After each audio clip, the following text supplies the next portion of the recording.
Hi guys, I'm Razor Joe, and I am having a great day. It's a Friday. I got off work a little bit early, which is always nice.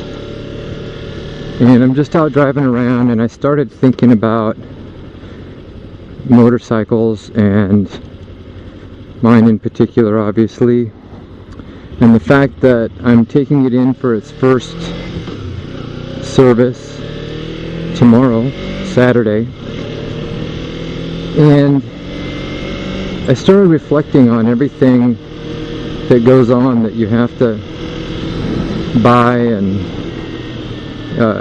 you know, not even counting modifications, just things that go into it. So I started equating it with like owning a pet. So what happened, you know, as I was growing up and even as an adult, buying different pets, you go to the pet store. Like I used to own an iguana, and I used to own some bearded dragons, and you look in the pet store, and let's say an iguana you can get for 15-20 bucks, a bearded dragon anywhere between $40 and $80, depending on their size and their age and all that stuff.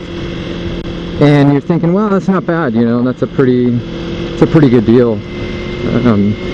And then so you would decide to get it, and then you realize there's all sorts of other stuff you have to buy. And it's not like I was naive and I didn't think, well, I'd have to buy an enclosure and stuff like that. But my gosh, it's, you know, for a decent enclosure it could be $200-300. You have to buy the substrate, and then they have you know, like let's say crickets or whatever they're going to eat, and then you don't want to just have to buy them every couple of days, so you want to buy quite a few at a time, and then you have to buy an enclosure for the crickets, and then special food for the crickets, and things for the lizards to climb on. And before you know it, this $40, $50, $60 lizard has cost you, you know, $375 or more, and you're like, what the hell happened?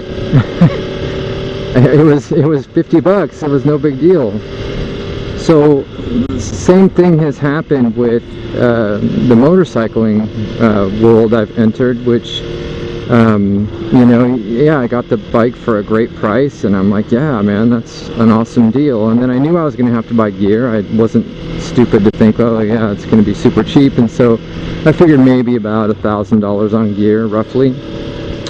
So I went ahead and bought the gear and stuff, but then there's all sorts of other things, like, oh, you got to lube your chain, they say, every you know, 300-400 miles, and I'm like, I can do that, but wait, how do I do it? And I have to either do two-man job it and have one person lift it up while I spin the wheel, or walk it while I spray it, or I can get a stand that I can put it on, and I'll put it up on the stand and spin it and spray it, and then you got to buy the lube and all that. So, you know, you do that, and then, you know, the equivalent, you know, when you take it, you know, to the shop, like, it's got to have its maintenance. It's kind of like the equivalent of taking your pet to the veterinarian, and so that's another cost. And so before you know it, aside from any of the fancy little like enclosure decorations, there's just base costs to pets. And aside from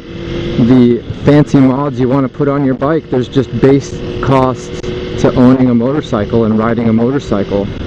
And so that's what's kind of starting to hit me right now, is all of the costs. I mean, it's great, it's a great savings, because I'm saving a lot on gas, not driving my car to work every day, that's for sure. But man, just some of the things that you just wouldn't really think about or expect are kind of, you know, coming into play right now. So anyway, it was just a passing thought, kind of comparing the two, and you know, let me know if any of you guys have experienced that same thing.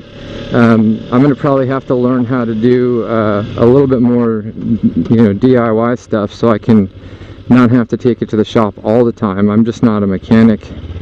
I'm not one of those mechanical guys. Oh yeah, also I had a chest harness, those of you who may have watched my first video, and I'm now, even though I hate it, I hate having a camera on top of my helmet, but I just thought I'd try it out and see how it felt. I was really, what I was not liking about the chest harness is the fact that you guys could not see what I was looking at, and so that was bugging me. So I'm just trying this out. I don't know if I'll keep it. I don't even know if the dang thing's still attached. I'm hoping it is. Maybe I'll feel up there. Yeah, it's still on there. So anyway, guess we'll talk again soon. Have a good one.